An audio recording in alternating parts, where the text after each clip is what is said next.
the new record that's coming out, I recorded that one. I bought like an 8-track tape machine. So it's pretty much like straight onto tape. Yeah, So I think that's where it kind of gets its sound, yeah. Produced on Awabakal and Warramai land, this is The Good Stuff on Newcastle Live. This is Good. good stuff. The good stuff. These school holidays just got a whole lot more bouncy with the Monster Jump experience coming to Newey. Griffith Park Stockton is being transformed into a gravity-defying daredevil's playground. Monster Jump was designed for all ages and promises a great time for those who just want a little bounce to the risk takers who want to fly high. To book your passes for Monster Jump, head on over to newcastlelive.com.au. Local band Busted Head Racket are about to head overseas for a tour of Europe and the UK. Here's the chat that we had with Arden prior to their farewell show at the Hamo. I'd love to know, where did the name inspiration come from for Busted Head Racket? Oh, goodness. I think I came up with it like maybe when I was like 14 or 13. I really wanted to be in a band, but I wasn't really in a band yet. And I don't know. I really don't know where it came from. I guess like Busted Head Racket, it's more like the noise in your brain. Mm-hmm. Yeah. So I guess that's kind of what it means. But yeah, I love that. And how did you find like the other members in your band? How did you all come together? So originally, like, because I write all the music and I kind of just put in a group chat. I had a friend, Dave, that used to play in it, and he like put his hand up to play synth. And so it was just like bass, synth and a drum machine. And then when I moved from Sydney to Newcastle, my partner, he like had a friend, Riley, that I met, and then we became friends, and he wanted to drum in bands because normally he plays guitar. So yeah, I just like got him to drum, yeah. So that's how the band all formed, really, yeah. Amazing. And what does songwriting normally look like for you? Like, yeah, how do your songs come about? Do you start with lyrics or like?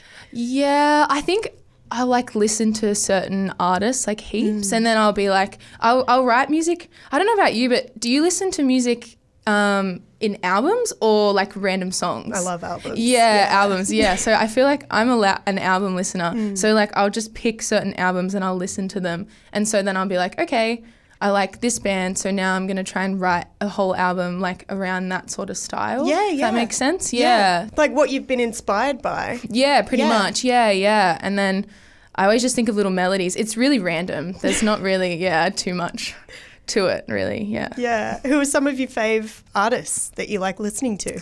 Oh, I love like the classics like Devo and the B-52s. Yeah. There's like a really cool band that Riley showed me. They're from the 80s. I don't know how you pronounce them. They're called Paul Summoner or something. Okay. And they like cool. They're really weird, like all female group, like really weird, like art punk, I guess. Hell yeah. Yeah.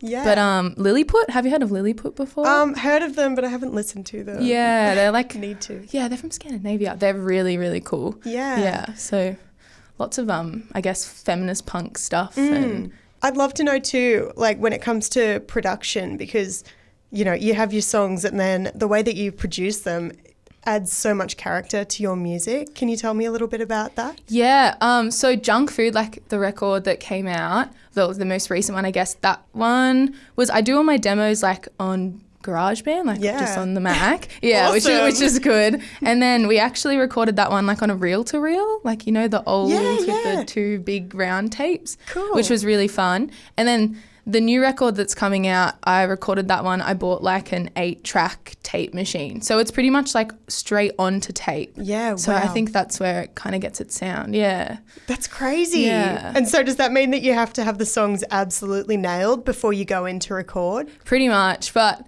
actually this one was really sporadic because we had such a quick time frame. Like the label that we really wanted to put it out on, they were like, you have a month to send us all the music. And so I just kind of like did it really quickly. And the beauty of tape is like, the way it sounds, that's the way it sounds, if that makes sense. Absolutely. Yeah. So there's like lots of little mistakes on the record, but That's fine. Cool though. That's Yeah. cool. This next album is coming out on ETT, which is a German record label, right? Yeah. How did you hook up with them?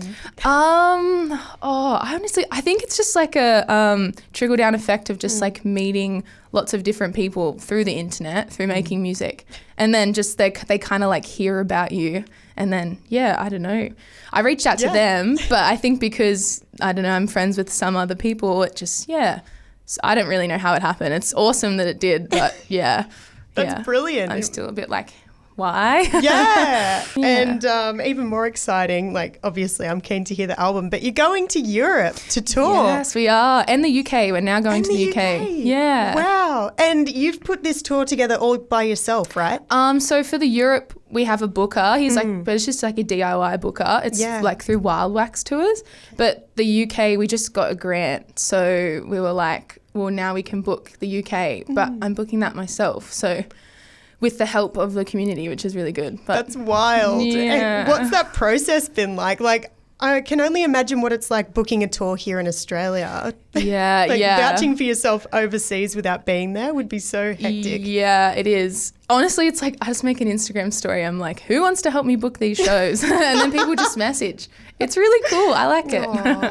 And so you have one last show before you head over to Europe and the UK on the 28th of April. What are you looking forward to most about that show? I think it's cool that we're going to like pre-play the set that we're going to play in Europe. So that'll be like, it's like a good practice run. And we're playing with, I discovered this new Newcastle band, Pink Carnation. Hell yeah. And they're really cool. So I've never seen them before. So I'm really keen to play with them. And then OMR are coming up from Sydney and they're just our mates. So that'll be really nice. Yeah. Yeah, that's heaps sick. And going back to this brand new album, Go, Go, Go, can you tell me a little bit about some of the themes and sounds that we can expect? We didn't have any fun percussion on it like we did last record because we had the slide whistle. I guess the themes of it are just like a lot of anxiety, I guess. A lot of my songs don't have heaps of meaning to it, but then like when I've listened back to them, I'm like, oh, they actually do. Yeah. So I think pretty much all the songs are just like anxieties that everyone has and yeah, fair. Yeah, I don't think about it too much, I guess. Yeah. Which is maybe I should think about it more. No. What have been some of your favourite moments as a band so far? I guess just playing with my friends is really fun. Like I really love it. It's, I don't know, it just feels really fun. Touring around Australia is always really fun because wherever we play, like we don't ever pay for accommodation. We just stay with all different friends that we have across the country. So it's like a really cool excuse to see everyone. So yeah, I guess that's it. I mean, we're only really a new band. So I think we have a lot more that we have to experience and yeah. Well, for such a new band, I mean, you've got quite the discography already. Yeah. I like writing music, I guess. Yeah. You've been working really hard. It doesn't seem like you're that new because of how much you've got going on and like all the hype that you have behind you. Yeah, I guess. I don't really think about it. There's like lots of really, like my friend Billy, he's from Melbourne. Do you know the band Billiam? No, I don't. They're awesome, like same genre of music, but they're like massive. Like he has like 20,000+ monthly listeners on Spotify, and like people always want to buy all his stuff. Like he's like a little micro celebrity, and everyone like tries to make music like him. And I'll be like, Billy, you're so popular. Like, do you know? And he's like, no, I'm not. No one cares about my music. So yeah, I don't know. I reckon people that make punk and I don't know, garage punk, they don't really think about it too much as opposed to like, pop bands. That's fine. But yeah, like that sort of stuff they really think about more how they're doing where, Yes. Amazing. Well, look, it's been so great to chat with you. Thank you so much for coming in and best of luck overseas. Thank you for having me. Newcastle Live.